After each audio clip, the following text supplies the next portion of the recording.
Hai, halo semuanya. Selamat datang kembali di Teras Film Official. Pada kali ini, saya akan membahas salah satu film animasi adaptasi dari Netflix yang berjudul Record of Ragnarok. Pada baru-baru ini, lanjutan dari season 2-nya baru saja liris. Kisahnya sendiri akan berfokus pada ronde ke-6 pertarungan antara manusia melawan para dewa, yang dimana pada ronde 5 sebelumnya telah dimenangkan oleh pihak dewa, yaitu dalam pertarungan Dewa Shiva melawan pihak manusia bernama Raiden dengan pertarungan yang sangat panas.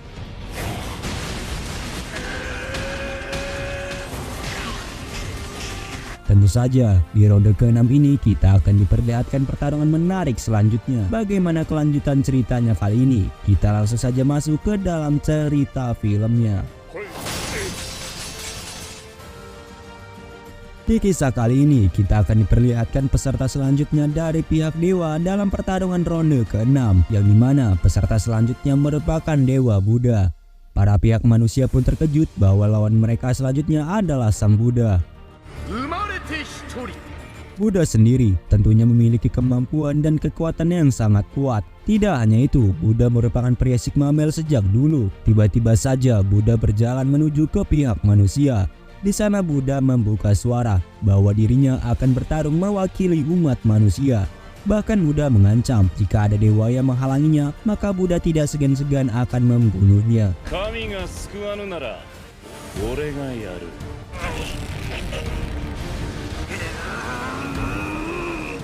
Para dewa yang mendengar omong kosong Buddha barusan mengeluarkan aura marah yang begitu besar. Bahkan Gold di sini bingung mengapa Buddha ingin bertarung demi umat manusia. Sebenarnya ini bukan rencana dari Brunhild. Brunhild mengungkapkan bahwa Buddha hanya memuja dirinya sendiri. Yang lebih jelasnya lagi, Buddha tidak akan menerima perintah dari siapapun. Sesaat sebelum pertarungan ronde ke-6, Buddha bertemu dengan Brunhild yang sedang berduka kepada para peserta pihak manusia yang telah gugur. Di sini Buddha mengatakan kepada Brunhild bahwa Zeus menyuruh dirinya untuk bertarung dalam pertarungan ronde ke-6. Namun Buddha secara belak-belakan mengatakan kepada Brunhild bahwa dirinya akan bertarung demi umat manusia. Buddha mengetahui bahwa sebenarnya Brunhild memiliki sebuah rencana yang tidak ada yang mengetahuinya sama sekali selain Brunhild sendiri.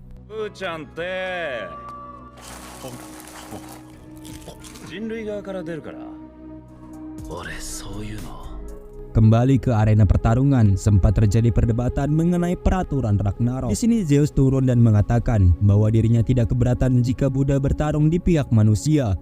Bahkan itu membuat dirinya ingin bertarung lagi. Buddha berkata di depan Zeus bahwa dia tidak keberatan Zeus ingin bertarung dengan dirinya. Bahkan Buddha sendiri tidak keberatan jika harus bermusuhan dengan para dewa.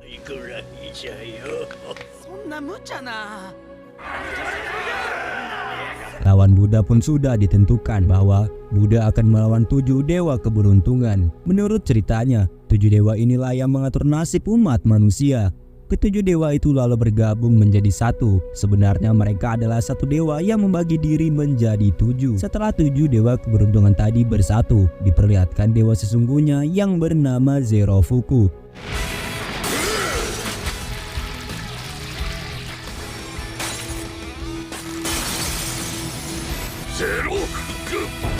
Zerofuku memiliki aura untuk membunuh manusia sangat kuat. Bahkan para dewa terkejut melihat bahwa terdapat dewa yang sangat jahat.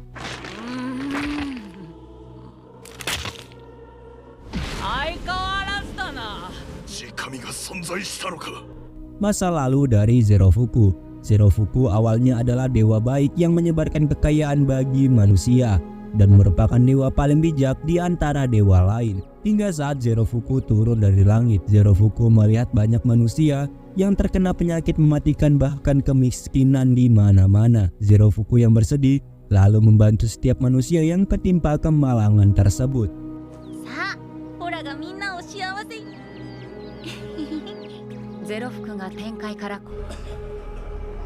Hal itu pun terus-menerus dilakukan Zerofuku selama bertahun-tahun. Ia pun menyerap kemalangan manusia ke dalam dirinya.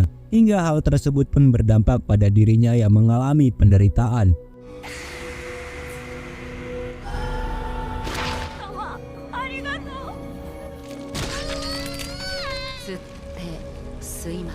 Hingga setelah sekian lama, Zerofuku berniat untuk melihat manusia yang ia bantu sebelumnya. Di sini Zerofuku melihat jati diri manusia yang sebenarnya. Manusia yang disembuhkan dan dibantu oleh Zerofuku justru lain dari yang dibayangkan Zerofuku.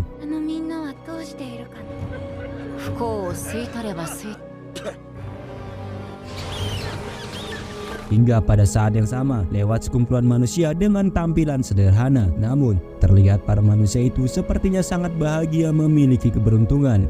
Zerofuku pun iri kepada manusia yang membuat manusia lain itu merasa bahagia dan beruntung.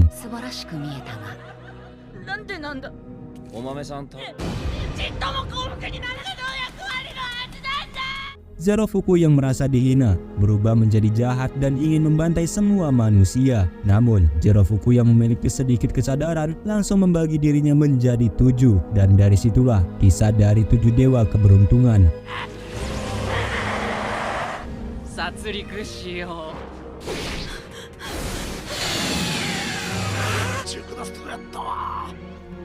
Setelah Zerofuku diliputi kesedihan, hal itu pun mengubah dirinya menjadi jahat sampai saat ini.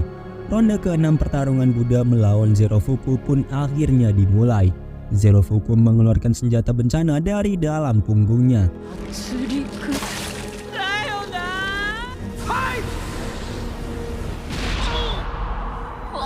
Serangan pertama dari Buddha pun mengenai ulu hati Zerofuku.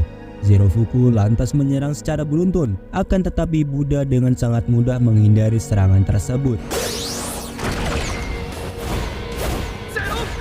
Tiba-tiba saja, senjata bencana dari Zerofuku semakin besar. Zeus mengungkapkan bahwa semakin banyak kemalangan yang diserap Zerofuku, maka kekuatan penghancurnya semakin kuat. Semakin Buddha menghindari serangan tersebut, maka kekuatan Zerofuku akan semakin kuat. Namun di sisi lain, Buddha memiliki kemampuan mata yang dapat melihat masa depan.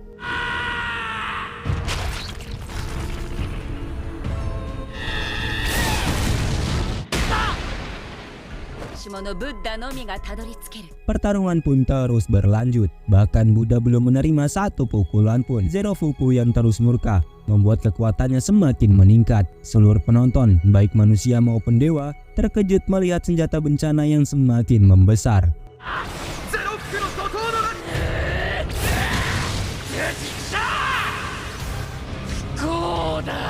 Zerofuku lalu menghantam senjata bencana itu tepat ke Buddha.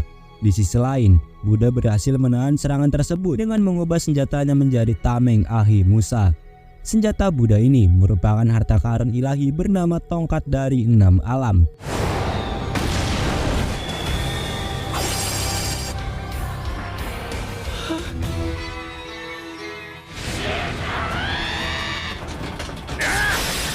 Untuk masa lalu dari Buddha, Buddha dulunya adalah seorang manusia yang dimana Buddha terlahir sebagai seorang bangsawan dan pangeran dari klan Saya dari India Utara kuno. Kehidupannya selalu serba terpenuhi dan tidak pernah kekurangan apapun.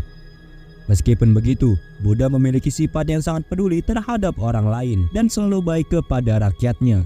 Buddha memiliki sahabat yang berada di kerajaan Mahala yang bernama Jataka. Buddha bercerita bahwa dirinya sebentar lagi akan menjadi raja. Hal itu membuat Jataka senang. Akan tetapi hidup dari Jataka tidak lama lagi, dikarenakan Jataka memiliki sebuah penyakit di dirinya. Hingga tibalah hari di mana sahabat terbaiknya pun mati. Mungkin dari situlah Buddha merubah jati dirinya dan tercerahkan. Dia pun membuang semuanya dan berkelana sendirian. Siapapun yang menyangkal kebahagiaannya, maka Buddha akan melawannya, baik dewa maupun manusia.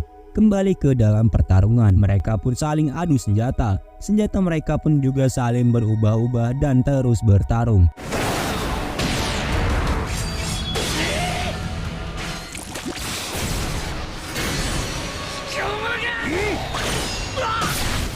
Zerofuku yang merasa iri kepada Buddha pun semakin murka. Namun di sini Buddha memberikan pencerahan kepada Zerofuku. Hal itu sepertinya membuat Zerofuku berubah drastis menjadi dewa yang tidak memiliki niat membunuh. Senjata bencana tadi pun kekuatannya menghilang. Mereka pun bertarung dengan tangan kosong.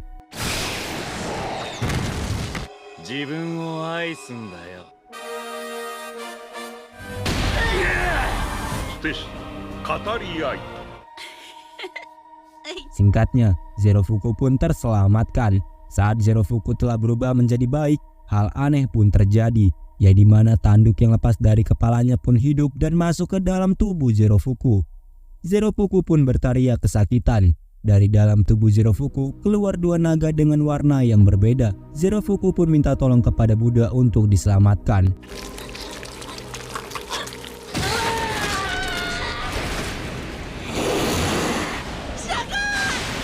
Naga tersebut pun kembali masuk ke dalam tubuh Zerofuku dan membentuk sebuah telur. Dari dalam telur tersebut keluarlah sosok yang tidak diduga-duga dengan penampilan yang menakutkan.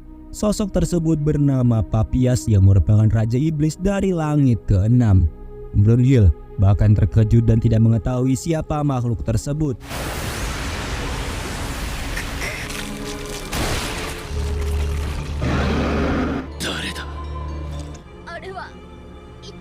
Saat ini, Papias masih belum tahu apa yang harus dilakukannya. Akan tetapi, dia akan mencoba kekuatan miliknya dengan bertarung dengan Buddha. Kemunculan Hades mengungkapkan misteri mengenai Papias yang merupakan pengamuk legendaris di Helheim. Helheim sendiri adalah dunia bawah yang dipenuhi dengan iblis yang mengerikan. Bahkan Hades baru kali ini melihat wujud dari Raja Iblis sebelum ia yang memimpin Helheim. Papias dulunya pernah menghancurkan setengah dari Helheim, akan tetapi setelah itu dia pun menghilang. Sudah dipastikan bahwa kekuatan Papias sangatlah mengerikan. Di sini, Buddha tidak bisa melihat masa depan dari serangan Papias. Hal itu dikarenakan Papias dipenuhi dengan kegelapan.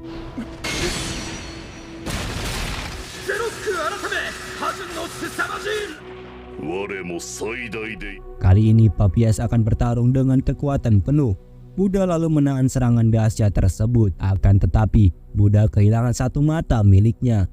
Pertarungan pun tetap terus berlanjut.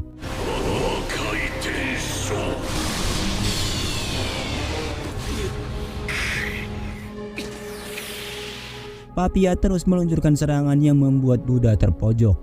Hades mengetahui bahwa sepertinya terdapat seseorang yang mendapatkan bagian tubuh Papias dan membuatnya menjadi parasit. Orang tersebut lalu menanamkannya ke tubuh Zerofuku. Tidak lain, orang tersebut adalah Beelzebub.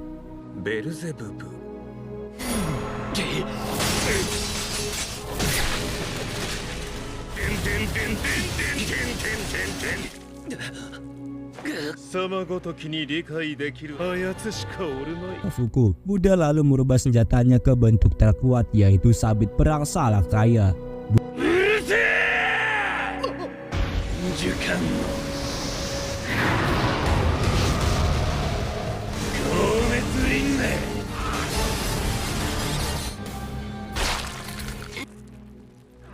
Buddha menerima banyak serangan yang membuat dirinya kehilangan banyak darah. Tanpa henti, Papias terus menyerang Buddha tanpa henti. Buddha tidak akan menyerah dan masih menunggu kesempatan yang sudah direncanakannya. Tidak tahu apa yang terjadi, Papias tiba-tiba merasa takut. Papias lalu mematahkan tangannya dan merubahnya menjadi pedang. Serangan tersebut pun membuat senjata ilahi Buddha hancur.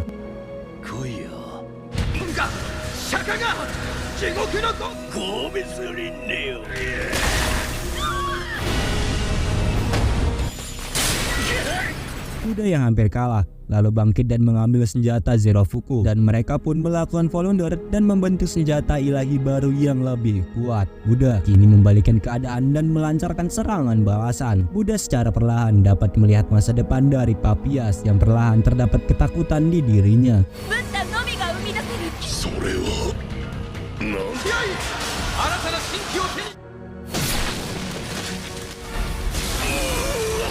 Buddha dengan kekuatan yang tersisa lalu segera meluncurkan serangan terkuatnya yang membuat Papias terbelah menjadi dua.